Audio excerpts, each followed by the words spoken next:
안녕하세요, 닉입니다.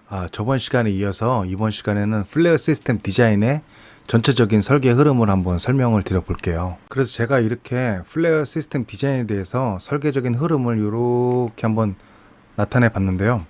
이제 전체적으로 보면은 이제 두 가지 디자인으로 카테고리가 나눠지게 되죠. 여기 위에는 플레어 시스템 디자인, PRV를 제외한, 그리고 또 다른 한편으로는 요 PRV 디자인이 이렇게 진행이 돼서 전체적으로는 이렇게 왔다 갔다 하면서 요 두 가지가 동시에 설계가 되면서 P&ID도 업데이트하고 그러죠. 물론 이제 동시에 되지만 물론 요 플레어 로드, 플로우 레이시 먼저 계산이 돼야지 이제 요것도 할 수 있고 요렇게 PRV 사이징도 할 수 있는 거겠죠. 자, 그래서 이 지금 요렇게 나타낸 것은 베이직 기본 설계랑 베이직 디자인 그리고 디테일 디자인을 다 통틀어서 이렇게 설계 흐름을 다 나타낸 겁니다. 그래서 제가 뭐라고 했어요? 베이직 디자인은 정말 백지 상태에서 어떻게 디자인을 해야 된다라는 어떤 디자인 베이시스 지침까지 다 만들어서 지침도 만들고 그 지침에 따라서 내가 또 설계까지 하는 게 이제 베이직 디자인의 시작이라고 했죠. 그리고 디테일 디자인은 뭐라고 했어요? 그 베이직 디자인을 어느 정도 해 놓은 거를, 왜냐면 그게 그 디테일한 상세 설계는 아니거든요. 정말 에스티메이션이 많이 들어간, 가정들이 많이 들어간 설계이기 때문에 그거를 다시 디벨롭하는 작업이 디테일 디자인이라고 했어요. 그러면 처음에 베이직 기본 설계를 할 때, 백지 상태에서 할 때 뭐부터 해야 되느냐? 어떤 코드, 디자인 베이시스를 먼저 만들어야 돼요. 만약에 이게 한국이다, 그러면 한국 법규가 있겠죠. 가스 관련된, 위험물 관련된 법규가 있겠죠. 그래서 그 법규를 따라야 한다라는 거를 어디 이제 그 지침서를 만들어야 돼요. 그것부터 시작을 해야 돼. 응? 한국 지침서. 만약에 이게 일본 프로젝트다 그러면 일본 법규를 따라야 되겠죠. 뭐 이게 프랑스다 그러면 프랑스 법규를 따라야 되겠죠. 프랑스 법규 몇 조 몇 항을 따라야 된다. 이런 거를 다 이제 그 정리를 하는 작업을 해야 돼요. 그 다음에 뭐 API는 꼭 들어가니까 API를 따라야 된다라든지 이거를 먼저 만드는 것부터가 처음 기본 설계의 시작이 되는 건데, 그 다음에 이제 이렇게 가는데 많은 분들이 도대체 기본 설계라고 하는데 기본 설계가 뭐고 디테일 설계가 뭐고 그 다음에 정말 그 구분이 뭐냐라고 많이들 궁금해 하세요.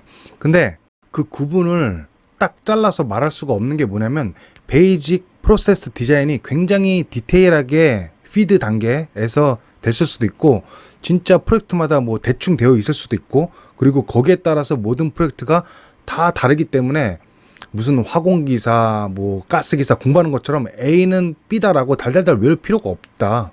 그렇게 달달달 외우면 나중에 더 헷갈려요.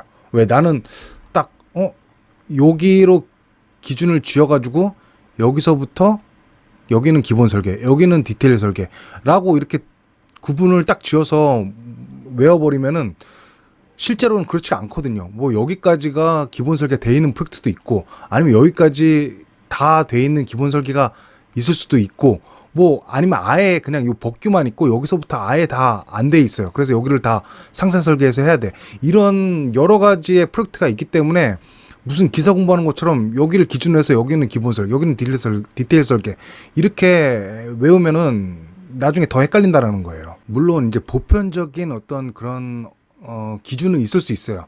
이 코드는 무조건 기본 설계에서 이거를 먼저 잡아줘야죠. 응?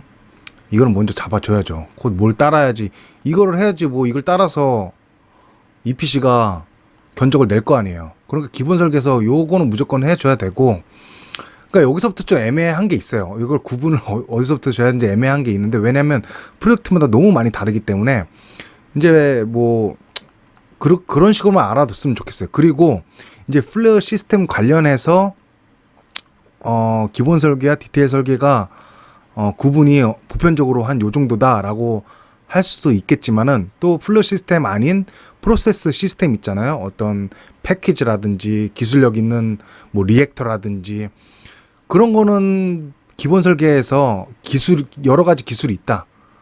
만약에 CO2를 뽑아내는 기술이에요. 그러면 CO2도 뭐 멤브레인을 이용할 수 있고 아니면 몰레큘러 시브를 이용할 수도 있고 여러 가지 테크닉이 있잖아요. 거기서 어느 거를 이용할지는 거의 기본 설계에서 정해진다라는 거죠. 그러니까 어느 정도 보편적인 기준은 있어요. 어느 정도까지는 돼야 된다. 그렇지만 그게 꼭 정말 법칙처럼 실제 프로젝트 하면서 그렇게 되어 있지 않는 경우가 꽤 있다라는 거를 염두에 두셨으면 좋겠어요. 그래서 EPC에서 이제 견적을 하잖아요. 수주를 하려고. 그때 맨 먼저 보는 게 이 피드 디자인이 얼만큼 상세하게 잘 되어 있는지를 파악하는 게 어떤 중요한 일이에요. EPC에서 하는 일. 왜냐면 피드가 상세하게 잘 안 돼 있으면은 EPC가 견적을 할 때 뭔가를 빼먹고 본의 아니게 저가 수주를 할 가능성이 높아져요. 왜? 견적 단계에서 뭐 플레어 시스템이 아주 러프하게 돼 있었어요. 뭐 견적 단계에서 피드 디자인을 보니까 뭐 플레어 시스템 디자인이 여기가 거의 안 돼 있는 거야. 그럼 어쨌든 EPC 입장에서는 여기에 대한 가격을 좀 정확하게 유출을 해야 되겠죠. 그럼 여기에 대한 가격을 정확하게 유출하려면은 여기를 디자인을 수행을 해야 되는데, 그 디자인을 수행하려면은 우리 엔지니어가 맨아워가 들어가게 되잖아요. 견적한다고 해서 돈 안 주거든요. 견적한다고 해서 돈 안 줘. 그러면 맨아워를 들어간다라는 거는 EPC에서는 이 사람들한테 월급을 줘야 된다는 소리잖아요. 그러면 여기에서 이거를 자세하게 하면은 견적 우리가 내는 가격이 저가 수주가 안 될 가능성은 있지만, 만약에 상세하게 이거를 설계를 해가지고 우리 그 EPC에서 직원들 월급을 줬는데 이걸 수주를 못했어. 그러면 그 월급이 다 날아가는 거죠. 헛수고가 되는 거지. 그러다 보니까 피드가 여기까지 상세하게 안 돼 있으면은 여기를 EPC 입장에서는 어느 정도 대충 할 수밖에 없어요. 그렇게 디테일하게 돈 들어가면서 디테일하게 할 수가 없단 말이야. 그러면 이거를 대충 디자인 한다는 건 뭐예요? 이제 우리가 그 수주할 때 가격에 플러스 마이너스 오차가 커진다라는 거지. 응? 그래서 수주를 하고 나서 정말 상세 설계를 해 보니까 견적했을 때 당시에 우리가 이거를 저가로 가격을 에스티메이션 한 거예요. 만약에 실제로 여기가 100억이 들어가는데 우리가 견적할 때는 80억으로 예상을 했어. 그러면 이제 실제 수행을 하면 20억이 적자가 나는 거죠.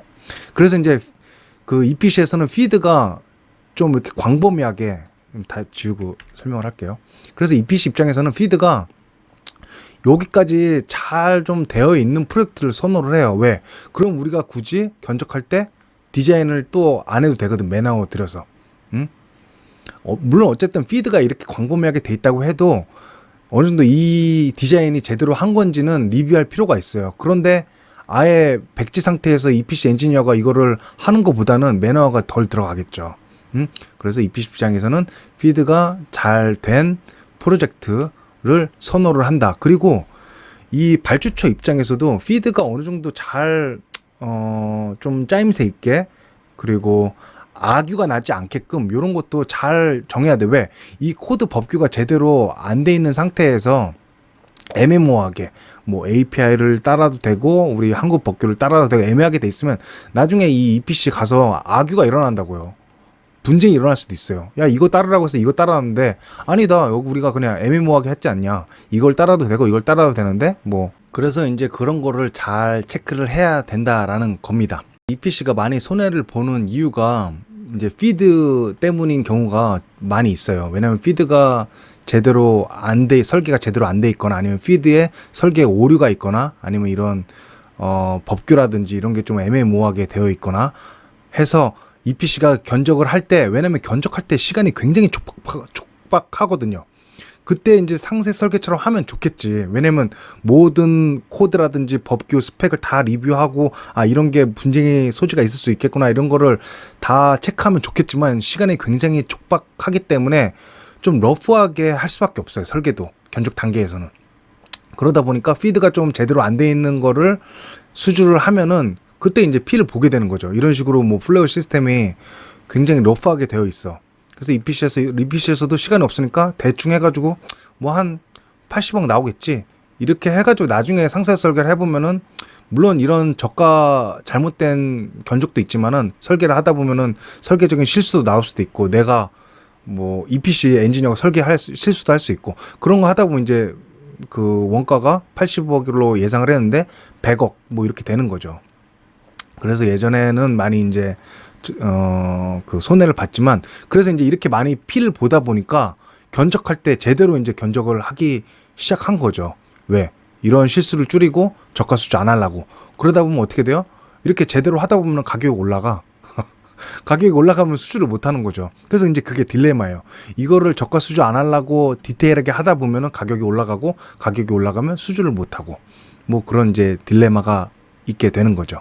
그래서 이제 사설이 좀 길었는데, 제가 하고 싶은 말은 뭐냐면은, 뭐 어디서부터가 기본 설계이고 어디서 그 다음부터 디테일 설계다, 이런 어떤 보편적인 기준은 있는데 그걸 딱 말하기는 힘들다. 왜냐면 프로젝트마다 너무 다르기 때문이에요. 그래서 어떤 식으로 좀 기억하고 있으면 좋겠냐면은, 딱 봤을 때 프로젝트에서 뭐 이만큼 돼 있어. 예를 들어서 피드 설계 이렇게 돼 있어. 그러면은 요 정도 됐구나, 기본 설계가. 이렇게 이해하면 돼요. 요 정도 됐으니까 내가 한 요 정도는 디테일 설계하고, 요 정도는 피드에서 베이직 설계에서 한 걸 리뷰를 하면 되겠구나 라고 생각을 하면 되는 거고, 만약에 뭐 기본 설계가 법규 정도 한 요 정도 P&ID 정도밖에 안 돼 있어. 그것도 되게 러프하게 돼 있어. 그러면 이거 피드는 굉장히 러프하게 돼 있구나, 내가 전체적으로 다 해야 되겠다 라고 이제 생각을 하면 돼요. 그래서 이제 사고를 유연하게 갖고 있으셔야 된다라는 겁니다. 뭐 이거를 자격증 공부하는 것처럼 A는 B다라고 하시면은 나중에 더 헷갈리기 때문에 그런 식으로 유연하게 사고를 가지고 있으면 될 것 같아요. 그래서 중요한 거는 전체적인 이런 설계 흐름을 알고 있어야 돼요. 그러면은 이 설계의 흐름만 알고 있으면 어때요? 기본 설계가 좀 많이 돼 있구나. 아니면 좀 덜 돼 있구나. 근데 이제 많이 돼 있고 덜 돼 있고는 어떻게 보면 상대적인 거예요. 뭐 비교할 게 있어야 되는 거잖아요. 아니, 덜 돼 있구나 안 돼 있구나는 어떤 기준이 있다라는 거잖아요. 근데 기준이 자체가 애매모호하다는 거죠. 왜? 프로젝트마다 많이 다르기 때문에. 그래서 보통은 피드가 잘 돼 있구나 안 돼 있구나의 어떤 기준은 어떤 사람마다 또 다를 수 있어. 왜? 내가 전에 했던 프로젝트는 이만큼이 다 베이직 설계해서 어느 정도 했었는데, 그거랑 비교하면은 만약에 요만큼만 돼 있다라고 하면은 제대로 안 돼 있게 되는 거고, 만약에 자기가 전에 했던 프로젝트가 법규밖에 안 돼 있어, P&ID 정도밖에 안 돼 있어, 그러면은 다음 프로젝트 할 때 이만큼 많이 돼 있어. 그럼 와, 이거는 피드 설계가 엄청 세세하게 잘 돼 있네 라고 이제 느끼게 되는 거죠. 상대적인 거다. 그래서 요런 개념을 잘 알고 계시고 제가 이제 설명하는 거를 들으셨으면 좋겠다라는 겁니다. 그리고 또 하나 이제 제가 얘기해주고 싶은 건 뭐냐면, 닉이 이렇게 설계 순서는 요렇게 된다고 했어요. 이 설계 순서가 이렇게 된다라는 건 뭐예요? 이 전 단계가 안 되면은 요거를 할 수 없다라고 닉이 설명을 했어. 요게 안 되면 요걸 할 수가 없어. 그래서 요거부터 해야 돼라고 설명을 했는데, 이제 실제로 프로젝트 EPC에서 하게 되면, 왜냐면 이제 베이직 설계할 때는 그게 맞아요. 근데 EPC에서 프로젝트를 수행하다 보면 어떤 일이 벌어지냐면은, 이제 해외에서는 이거를 리버스 엔지니어라고 해요. 거꾸로 엔지니어링이라고 해. 뭐 한국에서는 어떻게 하는지 말하는지 모르겠는데, 어쨌든 왜 그런 일이 일어나면은, 만약에 피드에서 거의 이 정도가 다 설계가 이루어졌어요. 물론 이제 굉장히 러프한 디자인이죠. 다시 다 체크해야 돼. 틀릴 가망성이 많은 데이터라는 말이에요. 어쨌든 이만큼이 이제 설계가 다 돼 있는 거야, 피드에서. 그러다 보면 어떤 일이 일어나냐면은, 봐봐요. 제가 뭐라고 했어요? 프로세스 엔지니어가 먼저 플로레스를 계산을 하고 뭐 사이징을 해야지 파이핑 팀이 요거를 알고 3D 모델링을 할 수 있다라고 했잖아요. 근데 피드 단계에서 이미 P&ID에 이거 헤더 사이즈랑 뭐 사이즈 같은 게 뭐 어느 정도 나타내 있는 경우가 있어요. 뭐 요 사이징도 어느 정도 나타내 있고, P&ID에서 뭐 이렇게 사이징이 어느 정도 나타내 있어. 물론 이제 홀드는 붙어 있겠죠. 이거를 체크해야 된다라는 홀드는 붙어 있겠는데, 어느 정도 사이즈가 돼 있는 것도 있어요. 물론 예를 들면 뭐 이그지스팅 플랜트가 있다, 그거에 똑같은 카피다라고 하면은 그렇게 이제 그냥 P&ID를 카피하는 거죠. 그러다 보면 어떤 일이 일어나냐면, 프로세스 엔지니어가 지금 플로레이트도 안 됐는데 이미 요게 플로레이트이 있어, 사이즈도 있어. 그러다 보면은 거꾸로 이거를 시작하는 거예요. 파이핑 엔지니어가 이거를 시작을 해. 프로세스 엔지니어 아직 출근도 안 했는데 이미 파이핑 엔지니어가 아침 일찍 나와가지고 다 이거를 3D 모델링하고 뭐 해가지고 거꾸로 이거를 리뷰해달라고 온단 말이에요. 거꾸로. 그러니까 이게 거꾸로 이렇게, 이걸 이제 리버스 엔지니어링이라고 해요. 그래서 이제 EPC, 특히나 이제 EPC에서는 많은 데이터가 이미 이렇게 러프하게 나와 있는 경우가 있기 때문에, 파이핑 팀에서 프로세스가 아직 시작하지도 않았는데 먼저 뭐 라인 리스트 먼저 만들고, 인스트루먼트 팀에서 데이터 시트도 어느 정도 뭐 만들고 해가지고 거꾸로, 야, 우리가 피드 디자인대로 문서를 작성했는데 프로세스를 다시 한번 리뷰를 해줘, 뭐 이렇게 거꾸로 막 이렇게 온단 말이에요. 그래서 이런 경우가 있어요.